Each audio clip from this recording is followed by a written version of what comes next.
Hi everybody. Today I'm going to try to discuss these 5 questions or 5 sets of questions, 5 prompts, and try to do it in less than 10 minutes, so let's get going.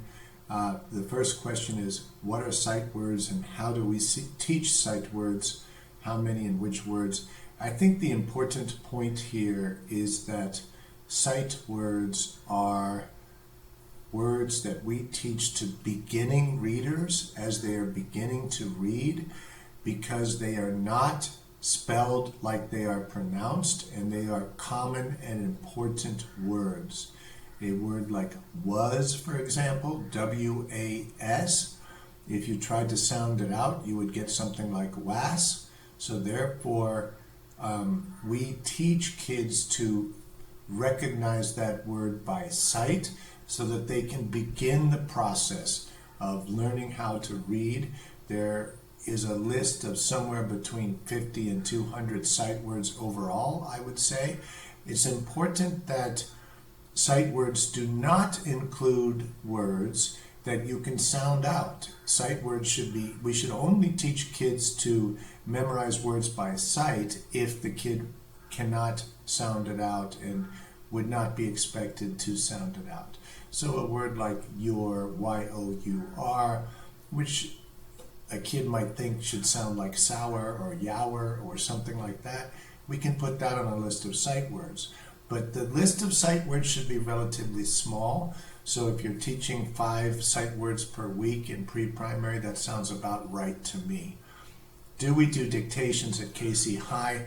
I think so, and I think we should, but dictations should be fun. They should be designed to help kids connect sounds to written words, connect sounds to print. That's what reading is all about, connecting sounds to print, and therefore we do dictations to help kids become fluent readers and fluent writers. We're not really interested in which kid scores 90% and which kid scores 95% on the spelling test. That's not why we do dictations.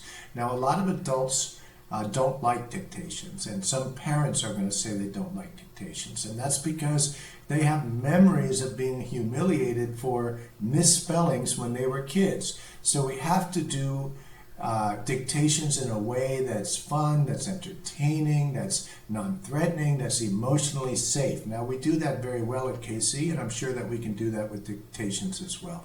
There's no reason for us to get away from some of the basics that have worked in previous generations and previous years, including teaching kids how to write. And we think that's very important. Now, I know there are some schools and some systems that want to put kids on iPads from the time they're 3, 4, 5 years old. At KC, we have a consensus that it's important for kids to learn how to write with a pencil, to learn how to form a pincer grip, to learn how to form the letters and write the words before they get onto machines and iPads and computers and keyboards, etc. We also think it's important that kids develop print awareness, that they learn to love books, that they understand what is a book cover and how do we flip the pages and how do we read from top to bottom and left to right, and all of this print awareness has to be established in kids before we put them onto e-books and Kindles and all of that. We have a consensus between our parents, between the school leadership team, and between our teachers about the importance of teaching, reading, and writing the old-fashioned way first. So yes, we do think that dictations are useful. Paradictations are a great idea. Please learn more about them if you don't know about them. Is spelling important? Yes. Again, a lot of schools these days are saying things like, oh, spelling's not important, you can always use a spell checker, you can always use a word processor, you can always use Google, etc. But again, we teach spelling to help kids become fluent readers and fluent writers. And Therefore, they have to know the spelling rules. And how do we teach spelling? First of all, you have to teach the rules. We've discussed a lot of these rules, the magic E or I before E except after C, or when it sounds like an A as in neighbor and way, or two vowels went walking, the first vowel did the talking and the second vowel did the listening. We have to teach the spelling rules, and we also have to teach lists of irregularly spelled words.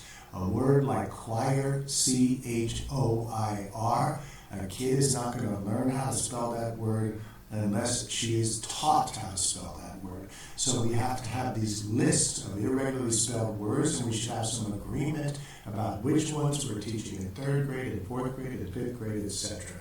So yes, I do believe that word lists are important, and we should share those lists with kids and parents, and we as the teachers need to make sure that the parents and the kids are aware of these word lists and are using them. And we can't just put it in one yokibu and assume that every parent is going to get it. We need to make sure that we're constantly referring to these lists, constantly reminding kids and parents where the lists are, and making sure that each and every kid is learning how to read and write these important words. And I feel pretty much the same way about book lists. Yes, book lists are important. I do want kids to get book lists. Now, the important part about book lists is that book lists are mainly for kids who are not avid readers, who are not enthusiastic readers. Now, some people will say, but they're at different levels, so we can't give them all the same list.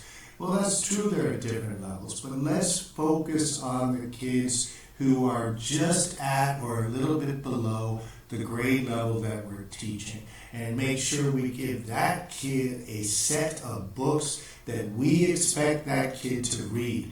Now, the avid readers, the ones that are 2 levels ahead, they're going to read anyway. So they might ignore your book list, or what they will normally say is, I've already read that book, right? Which is fine. That's fine.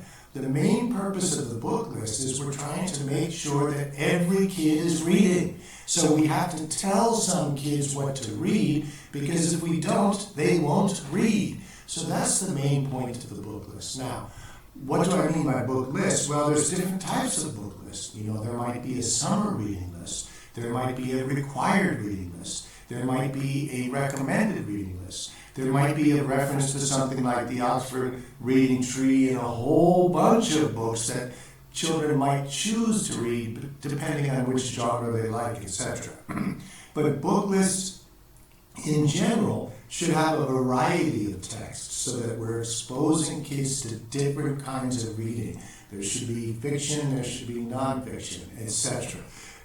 Again, let's please make sure that we're not just putting this into one yokibu and assuming every parent is printing it out and putting it on the wall. Some of us parents are not as responsive and not as responsible as others, and we need frequent reminders about which books that we're supposed to be reading and buying for our kids and how to acquire them.